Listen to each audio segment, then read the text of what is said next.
everybody, this is Jamie Glaser with Jamie Glaser's Cyber School of Music. Today we're going to talk about how to hold the guitar. And you'd think that might be just for people who've never played before. You'd be surprised how many students I have that want to increase their speed and their clarity. And oftentimes it's because the guitar isn't really being held correctly. So first we're going to start with the left hand. And the most important thing is the thumb.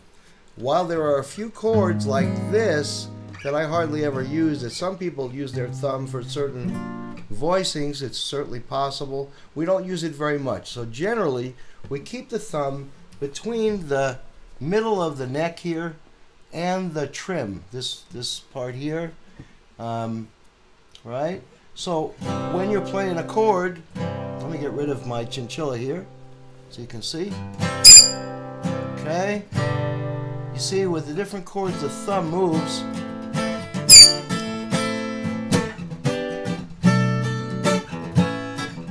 No matter what style, if it's jazz, reggae, power chords, leads. You see, it just basically goes between here and here. So you want to have the ball of your thumb pretty much going here, and you don't want to strangle the neck here.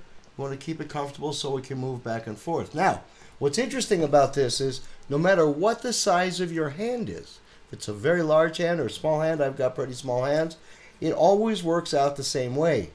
The real important thing is that your hand has to have round fingers playing on the ball of the fingers, you see? And there's more than one reason for that. A lot of chords have a finger right under another finger, like this, you see? And if your fingers were flat, you just can't get a clean sound. So you want to work very, very hard to keep your fingers round, like that, right?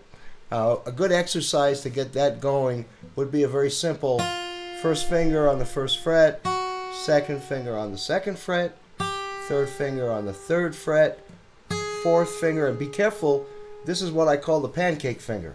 A lot of times people have flat pinkies, and we don't want that. And as we go along in these lessons, you'll see why. But just go 1, 2, 3, 4, and hit 4 again and come back down. So that would look like.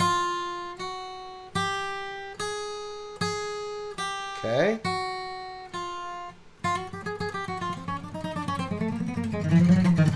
Anyway, showing off a little bit. But anyway, this is very important. So round fingers, the thumb, not strangling the neck, and between will get you in a good place for speed and for clarity, so you can play chords and leads and melodies and all that. You don't want to hold your guitar like this if it's comfortable. I know some ladies out there, they get uncomfortable with this, leaning toward against their body. But you have to get used to it. If you have to extend the guitar out a little, it's still not cool to play like this. First of all, it looks kind of dumpy, and you're also not going to be able to play cleanly.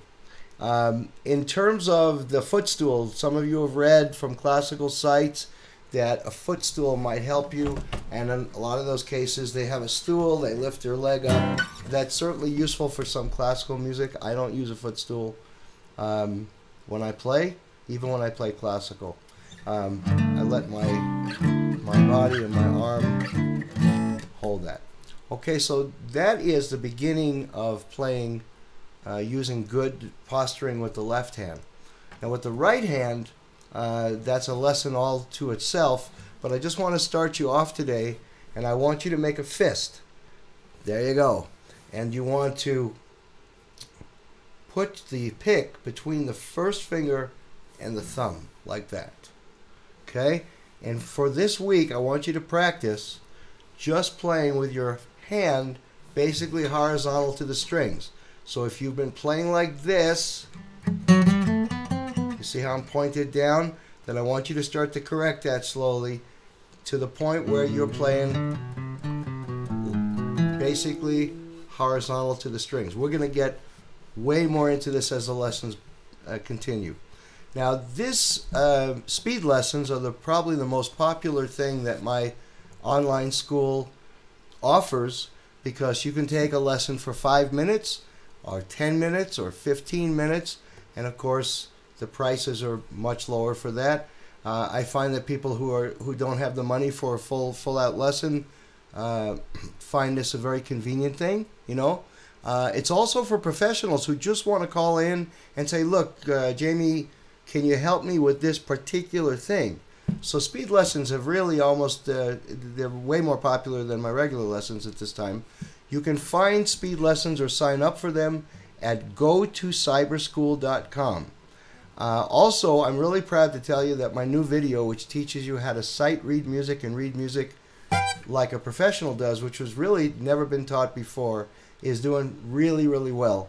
You can also get that DVD as a download, or purchase the DVD, or get it as a download file.